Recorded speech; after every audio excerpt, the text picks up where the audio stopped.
Hello and a very warm welcome, viewers. You're watching the brand new edition of India Fights Back with your host, Kriti Mishra. According to an ICMR study across 10 hospitals, overuse of antibiotics and superbugs could be worsening the COVID-19 pandemic in India. The study showed that more than half of the COVID-19 patients who get a secondary bacterial or fungal infection do not survive. A secondary infection is one which occurs during or after the treatment of another infection. The numbers in the ICMR study are relatively small.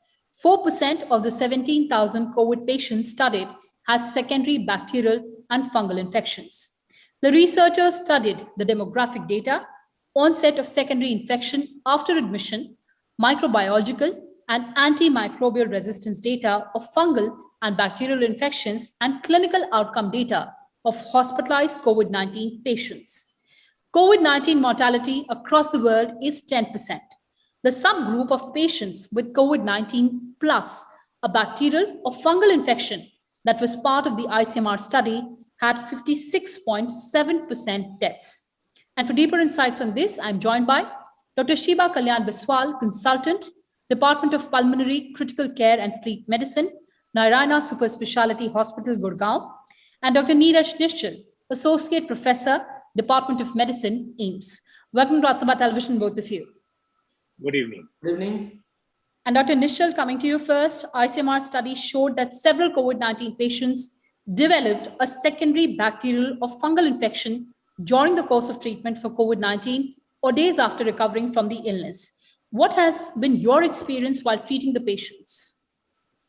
Yeah, this type of finding that chances of getting secondary infection remains high in all those patients who have been sick, who have required ICU admission basically, or if they have required some sort of ventilatory support, whether it's NIV or the invasive ventilators. So it's a trend which we see not only in COVID-19, but any sort of illness which requires prolonged hospitalization, which requires prolonged use of antibiotics. So these are fertile grounds for these patients to develop a secondary infection even during the admission stay or when they are discharged, because their normal flora, whether it's the GI tract or the respiratory tract, that is altered because of these type of use of antibiotics, which may be required for these patients. And once this normal microbiome is affected, the normal flora is affected, then chances of pathogenic organisms to take over that particular organ becomes very high, especially the respiratory tract. So these type of findings is expected in patients who have required prolonged hospitalization, who have required immunosuppression, who have required antibiotics, especially broad spectrum antibiotic. So they will be prone to develop these type of infection. And that's why I will say it's nothing unexpected. It's expected because this is what we see in any of the hospitalized patients, especially in ICU. So this is unexpected lines, but yes, we have to be careful to ensure that these patients, once they recover from this particular COVID-19, do not develop these type of secondary infection. Otherwise, all the efforts that have gone in saving these lives will be lost because of these type of infections. All right, so this is unexpected lines, but we have to be careful. Dr. Biswal, what is your take on ICMR study? Definitely, this study was done on this background that all these COVID patients who are being admitted in hospital or are treated in ICU are immunosuppressed, because treatment of COVID does include steroids. So steroids as such will definitely give a immunosuppressed state for the patients who are already infected with COVID, and along with it, any hospitalized patient, there is a risk of hospital-acquired infection. The longer the duration of hospitalization, the greater is the risk of hospital-acquired infection. So this study was done on that pretext. This is something which was expected, but the numbers which the results are showing, Pseudomonas and the Klebsiella is the highest the most frequently occurring organism, followed by Acinetobacter and even fungal infection. So all these things, we can get a number from it. But as Dr. Neeraj had already discussed, these are all expected lines. The infections usually occur in any hospitalized patient, but in COVID-19, because we are using steroids, maybe this number was definitely required to know exactly how many patients are getting secondary bacterial infection, and the death may be because of secondary bacterial. Nishal, what is the evidence for a link between indiscriminate use of antibiotics on COVID-19 patients and the serious side effects that it has on the patients? So most of the time when a patient approaches us, whether it's a telephonic call or if the patient is being admitted, what we have observed that they have taken antibiotic on their own, whether it's a macronide with azithromycin everyone has heard about, or doxycycline, or many other antibiotics, thinking that this is going to work in COVID-19 without realizing that COVID-19 is a viral infection, and viral infection antibiotics have got no role whatsoever. And because of this indiscriminate use, and in fact people have been using antibiotic for all sort of sore throat or whatever fever they develop without realizing that most of them are viral and antibiotic is not going to work. So these type of indiscriminate use of antibiotics lead to a status where all the resistance or resistant organisms basically they are selected, and once you actually require antibiotic, these antibiotics are not going to work. And this has been the biggest problem, especially in country like ours, where antibiotics are freely available. Everybody is a doctor, and once somebody gets some disease, some infection, or some sort of fever, they think that this is a sign of deficiency of antibiotics, and they pop up antibiotic without consulting with a doctor. So if somebody comes to me, he or she has already taken 2-3 types of antibiotic, which is a wrong practice, and this needs to be controlled. Apart from that, of course, once the patient is in hospital, again, the use of steroids. Apart from that, another immunosuppressant which has been used is tocilizumab. And one of the complication of tocilizumab is secondary infections. It can cause reactivation of tuberculosis. It can cause secondary superadded infections, which we have been talking about.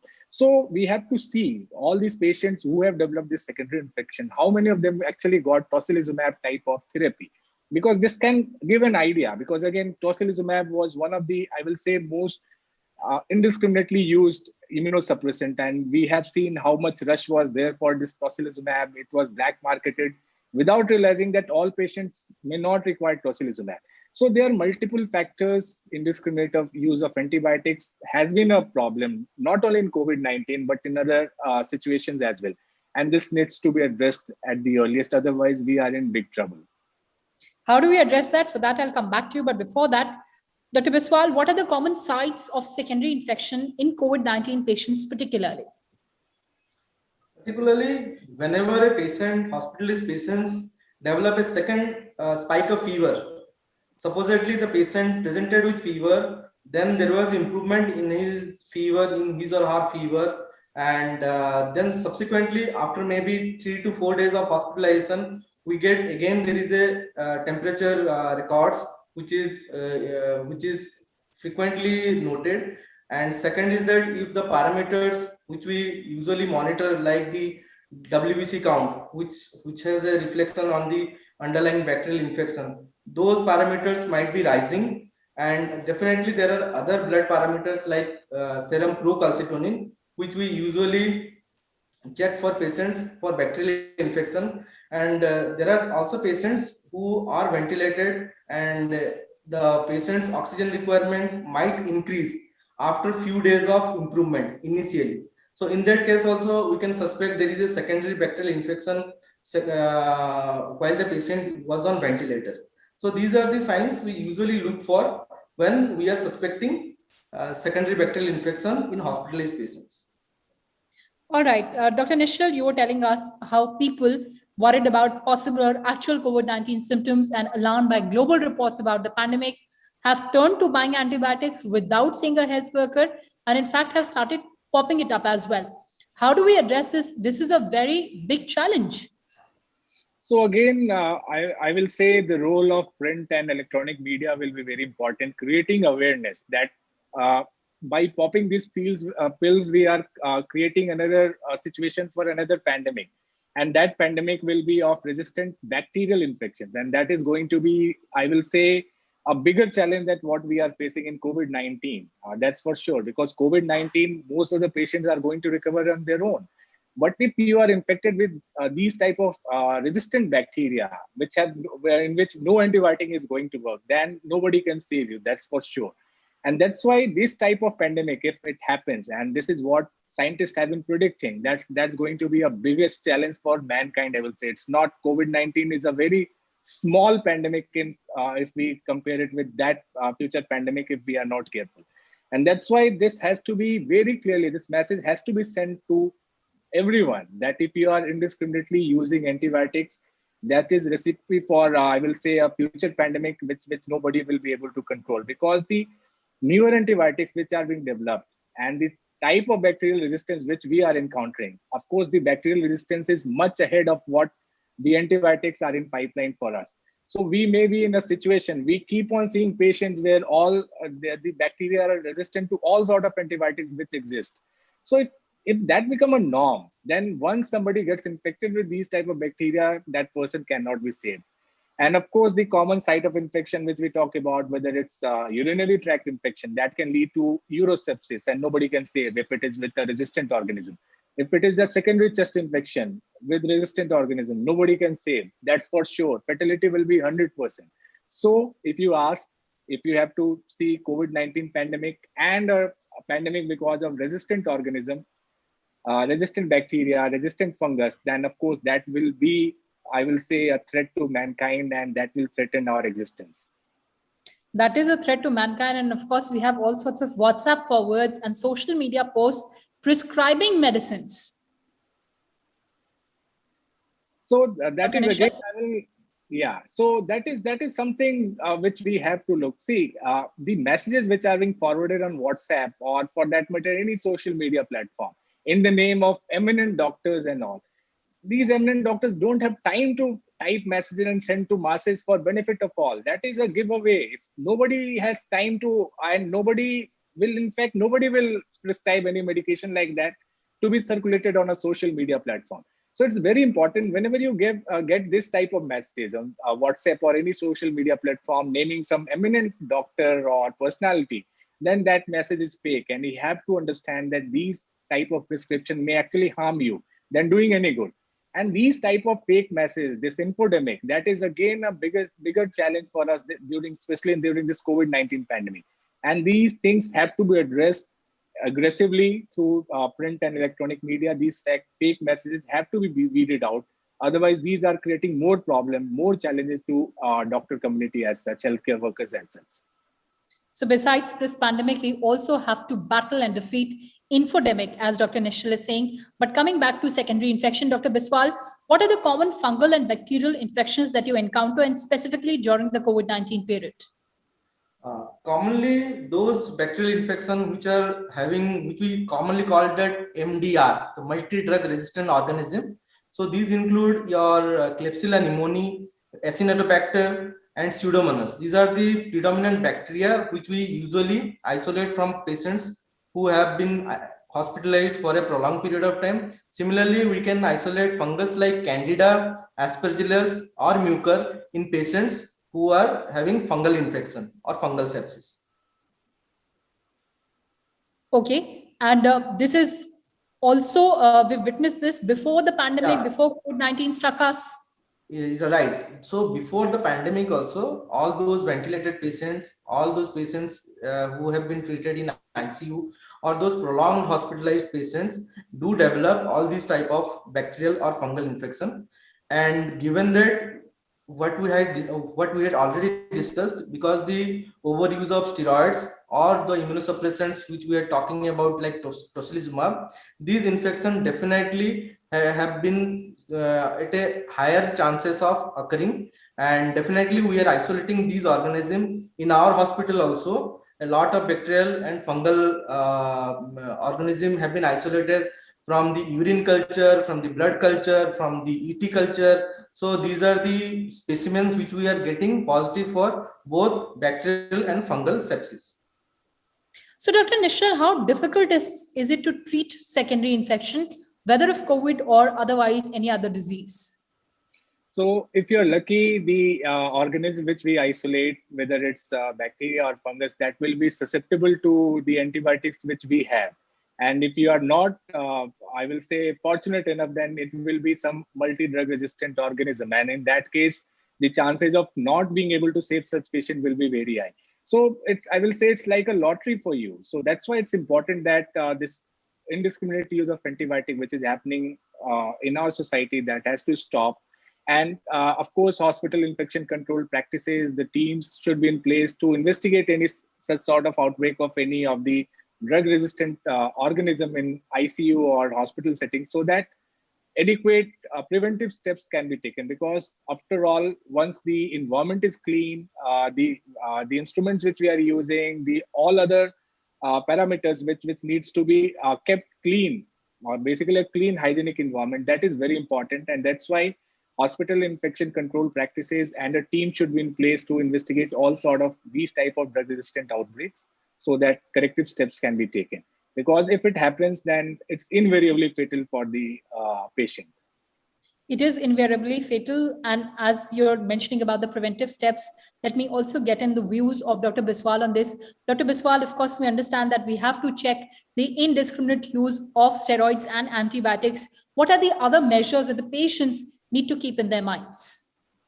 Definitely, what we are taking care in our hospital is that oral hygiene is very important for all those patients who are being ventilated either through any non-invasive ventilation like BiPAP, or even with ventilatory invasive mechanical ventilation. Similarly, those patients who have been catheterized, we have to take care of the catheters. And all these ICU patients usually have some or the other IV lines. There may be some arterial line or some venous line. So that is the sites which we usually check for any local inflammation or local infection, because these sites are the sources for entry of this bacteria or fungus into the blood. So these are the sites which we have to have a strict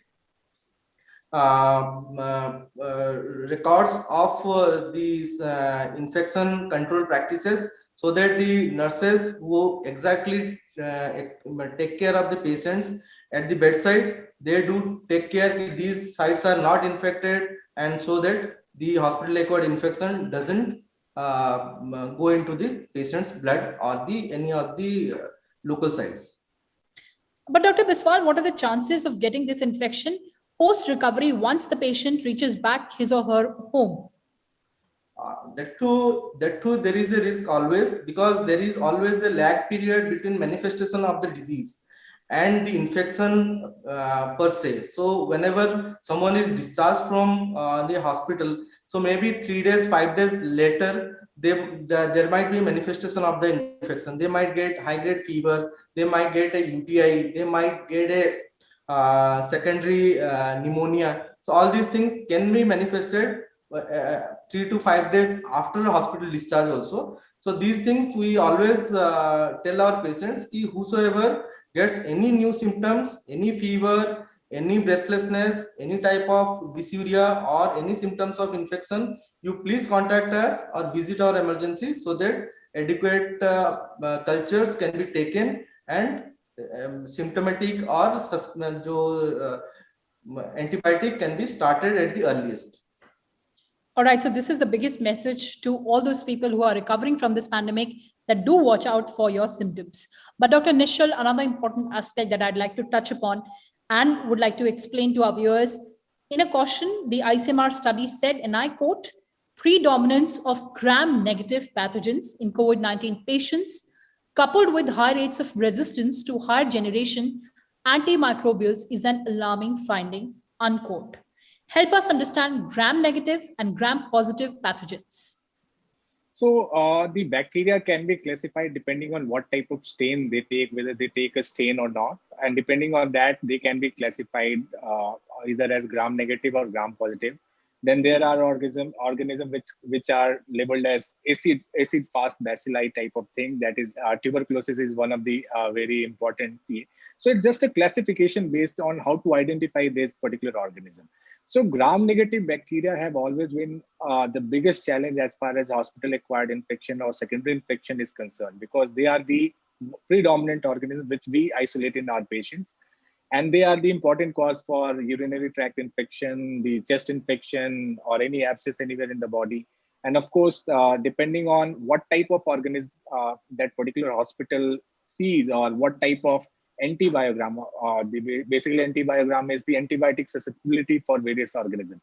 Based on that, we had to take a call what antibiotics should be prescribed. And of course, once a patient is discharged, especially from ICU and all, these patients are at risk of developing even community-acquired infection after some time. So they have to ensure that they have to keep on taking all precautions that has been advised after a discharge. So if somebody comes to meet him, the patient's immunity is very less, and that person who has come to meet him may actually infect him again. So these type of precautions, they have to be continued even after discharge. And once you develop symptoms, do not take antibiotic on your own. Okay, during hospitalization, I was given this antibiotic, so this is going to work. No, you have to seek medical attention. Let the doctor decide what is best for you, whether you require antibiotic, what type of antibiotic. That is very important. So these messages should be very clear to people that once you are discharged, don't think you have become doctor because you know all medications which were given to you in the hospital. It's not that simple, and that should be very clear to all of us. All right, so time for closing comments from both my guests. We have to warn against the irrational use of antibiotics so that drug-resistant infections could be prevented and more lives could be saved. Closing comments, Dr. Biswal, coming to you first. Obviously, we are facing this challenge, and this challenge is going to stay with us for maybe some few months, or may not, don't wish so, for years. But things are like, we must be very much cautious about using any antibiotic without any prescription. Secondly, we must take care of patients while in hospital for any secondary hospital acquired infection, for which we must take proper hygiene and proper cultures, and that too, and with a rational use of antibiotic. Dr. Nishchal? Yeah, so again, it's important, rules are there. You cannot buy antibiotic without a proper prescription, but unfortunately, everyone can get hold of those antibiotics without any prescription. So these rules have to be implemented. It cannot be just rules in copybook. It's not like that. It has to be implemented because, like I said, it's not about creating panic, but the pandemic, because of these type of resistant organisms, if that happens, then that will be really difficult for us to control, and that is going to be very, I mean, say, one of the biggest challenge for our existence on this planet. This is not being exaggerated. This is a fact. The earlier the people understand, the better it will be for us, and better chances of controlling these type of resistant organisms. Absolutely. And as you said, that we have to follow the rules and the rules have to be implemented. And please understand that all these rules are for our own safety. On that note, you joined us on the show. Thank you so much, Dr. Nishchal and Dr. Biswal. Thank you. Thank you. Well, viewers, that's all we had for you in this edition of India Fights Back. But before that, let me remind you once again to stay safe from the coronavirus pandemic. Remember to wear a face mask and wash your hands and face regularly, and ensure that you maintain physical distancing whenever you're stepping outside. Remember, these simple precautions are all it takes to defeat this pandemic. Take very good care and goodbye.